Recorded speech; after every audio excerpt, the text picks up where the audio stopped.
Thank you for everyone who sent in, and big thanks to Josh Fugelsby and Jason Williams out in Gold's Gym Venice, who manage so many of the celebrity relationships for us. Where are you guys? You guys here someplace? Put a big round of applause for these guys. They do a great job for us out there.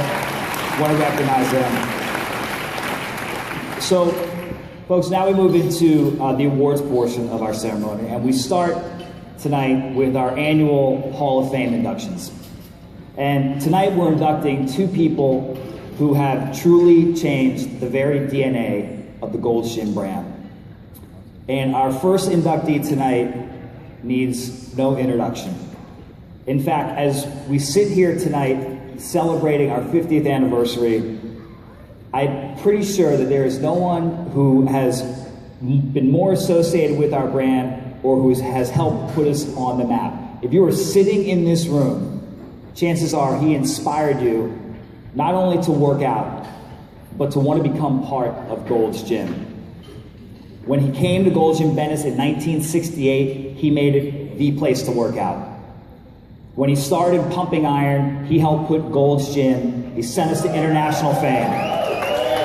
When he crossed over and became the biggest Hollywood icon on the planet, he took fitness and made it mainstream and inspired millions of people around the world to get into fitness, including myself.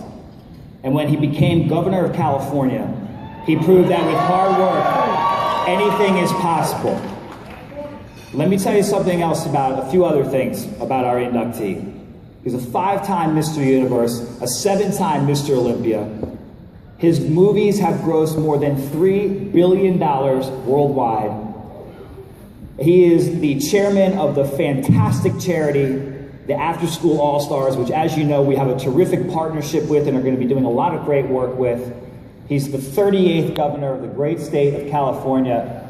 And oh, by the way, he may just be the most famous Gold's Gym employee of all time. Let's take a look.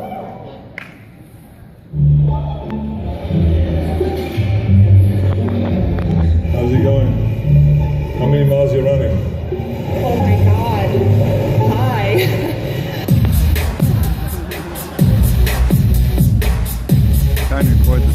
Well, basically, I'm going to play Howard, a physical fitness instructor who has become a regional manager for Gold's Gym. I'm Howard Kleiner. Here to help you. And we're doing all of this crazy stuff to raise some money for something kind of serious, which is after-school programs. See you tomorrow. See you tomorrow. Keep that up. Hello, how are you? Good, how are you? Good, thank you. Hi, can I help you? I forgot my key card. What does a key card mean? You look like you're sweating a little bit. Let me just take care of everything. Here, I have a towel. How's it going? Pretty good, thanks. Drinking a lot of water? That's good. Just remember, 75% of the body is water. Keep drinking. Okay, we haven't finished it with the water drinking. When it burns, it grows. Remember that. Maybe you saw me on the FBI Most Wanted list. You look pretty pumped up. Remember, we do everything in reps. So you've done 2 reps of water drinking. Usually we do 10 reps of everything, so do another rep of water drinking. Go down a little further. You have elbows and you have knees, so touch them. Very nice. Stand up straight. Very good. And rep number 7. Stop being a baby. This is Gold's Gym. It's not a baby gym. And 10. Very good. You did it. Give me 5. That one. Ow. Why you hit so hard? I see some big guns back there. Look at this. Come on now. Let's see the guns. Just remember, pull, really pull. I love what I see and I see what I love. Don't laugh. This is a serious business. The food supplements, the psychology, the mind, the body. What's the most important thing? The weight training. That's right, baby. Yeah, Howard is my name. There you have it. That's the face that I like. Wow. He looks so good. So handsome.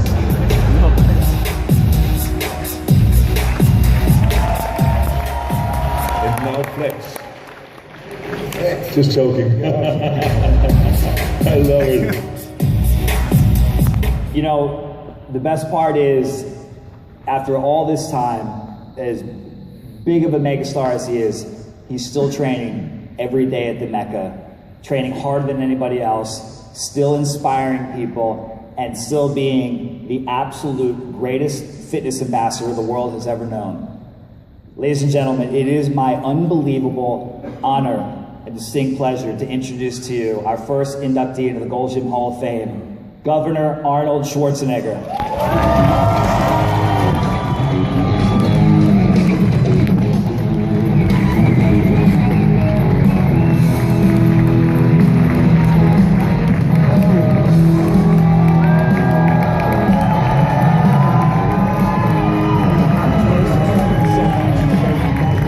This will be your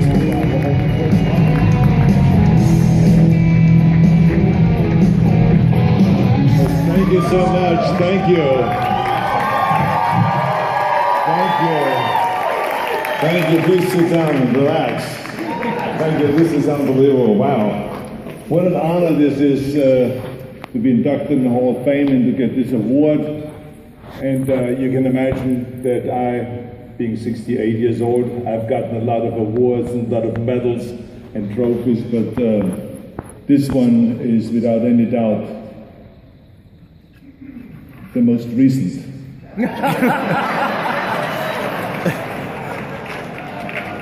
Exactly.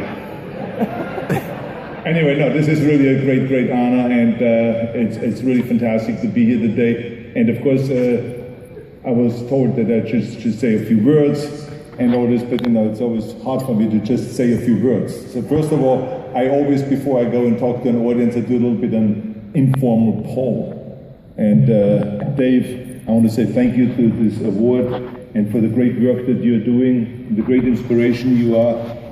But also thank you for helping me with the poll. We did a little bit of informal poll because I wanted to find out what people want me to talk about. And of course, it was clear that 70% said they wanted me to talk about fitness and about weight training and so on. And then it was 20% that wanted me to talk about politics. And the other 10% just wanted to have their money back for kindergarten cops. So I mean, anyways,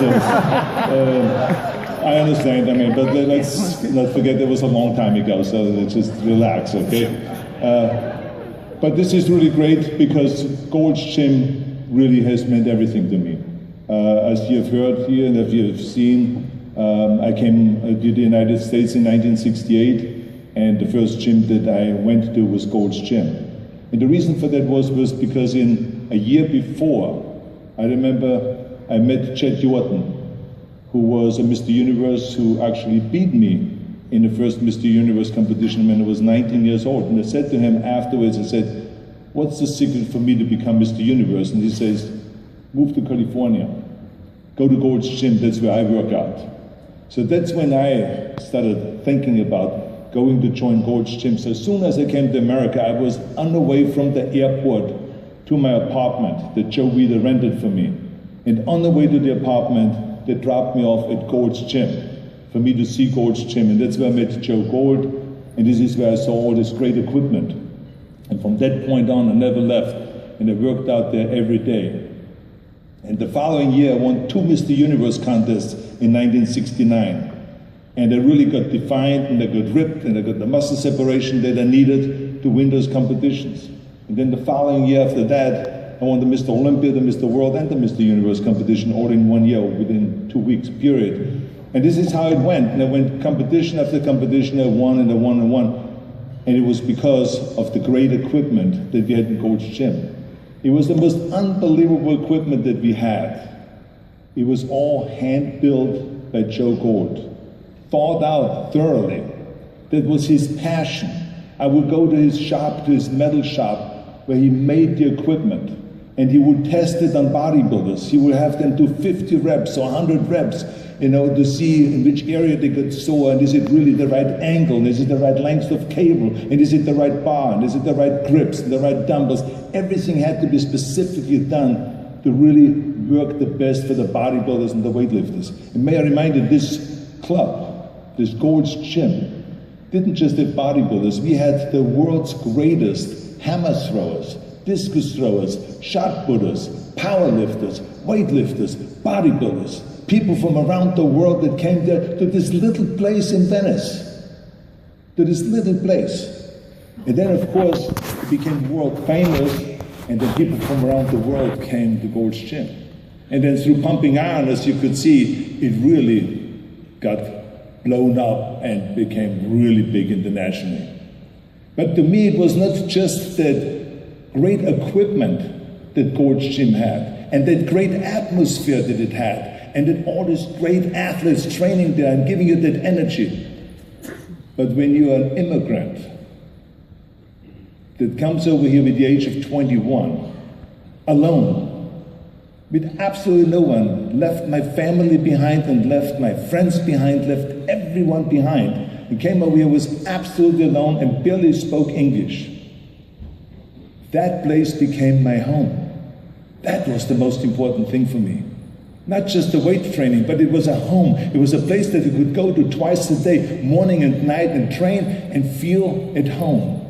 People that reached out and that received me with open arms from the first day I walked into the gym, that helped me.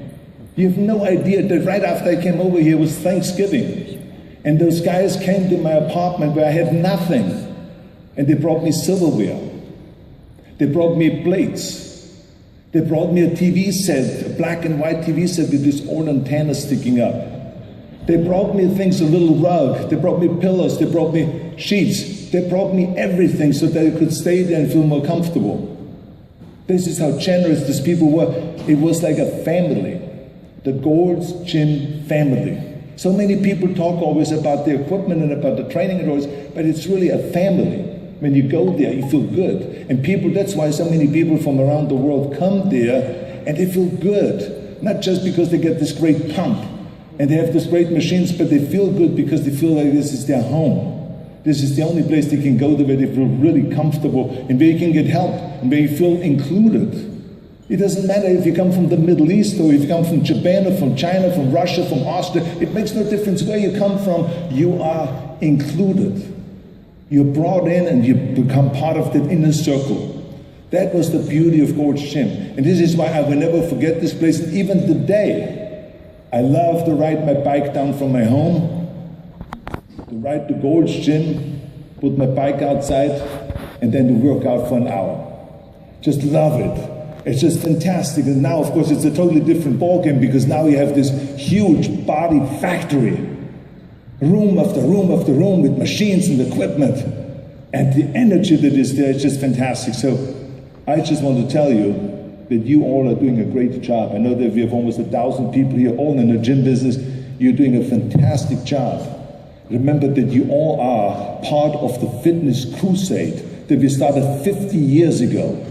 50 years ago, we launched the fitness crusade. When people said that when you work out, you're going to get muscle bound. You're going to get stupid. You become a narcissist spending all this time in front of the mirror. And you definitely will turn gay. And you're going to die very, very quickly. Look what happened in this 50 years. Now, everyone is working out. Everyone that has talked about all of this stuff now is working out themselves. There's more gymnasiums today than ever before. Every single hotel that I go to, and I travel around the world all the time, no matter where I go, I ask for the health club, and they say on the 4th floor, or in the basement, or upstairs, on the 5th floor, whatever it is. There's not even, what are you talking about, health club? We don't have a health club. There's no such thing. Every hotel has a health club. Every military base, and I travel around the world to visit our military. They have the most unbelievable gymnasiums with 100 bench presses and 100 barbells, 100 life cycles and ellipticals and all this stuff. This has never been there before. Remember in 1991, when we invaded Iraq, I had to go and organize with Dick Cheney and with Colin Powell an airlift of 40 tons of weight into Iraq so that the guys have weights to train because they were lifting with sandbags. And now we have all this huge gym equipment and all this in these military bases. So this is how much it's changed. Every university has a weight room. Every football team, every basketball team, every soccer team, every ski team, everyone has a weight room. Weight training is a necessity. You go into a hospital today, the rehab facilities have weight rooms, have weight machines. This is how far we have come. And there's more food supplements that are being sold now than ever before. More magazines are being sold, internet and all the stuff that you see. I mean, it is incredible. The fitness crusade has succeeded. But the important thing now is that we continue. The challenge is that to make everyone fit, not just those that can join a gymnasium, but those that can't. We have to reach out. We have to reach out to the schools where they're lacking in physical education programs. You have instructors. You have to ask yourself, do I really do the most to reach out and reach everybody? That's why I started after-school programs 25 years ago, so that they can stay in school after school for 3 hours and do their homework, get the tutoring, but then do the training, the physical fitness training. They need instructors in the after-school programs. The Special Olympians need instructors. The schools need instructors. Well, you have all those instructors. So send them out sometimes and do some volunteer work. We have to reach everybody. Everyone has the right to be muscular. Everyone has the right to be fit and to be strong and to be full of energy. So we have to go and continue on with the fitness crusade, but we have to do everything that we can to make an effort to reach everybody. That is the important thing. This is our duty. Remember, we have to give back to our country. We have to give back to our community, to our city, to our state. It's always about giving back, because in the end, remember, we are going to be remembered not for how much we have made, but for how much we have given. It's all about giving back. That's why I give 7 years of my life to go and become governor without getting paid. That's why I have the After School Foundation. That's why I'm involved in environmental issues. So we all have to work together on those things. So you can be proud of the work that you've done to be part of this crusade. So let's continue on with this work, and let's have big goals and shoot for the stars. Together we can do it. Thank you very much, all of you. Thank you.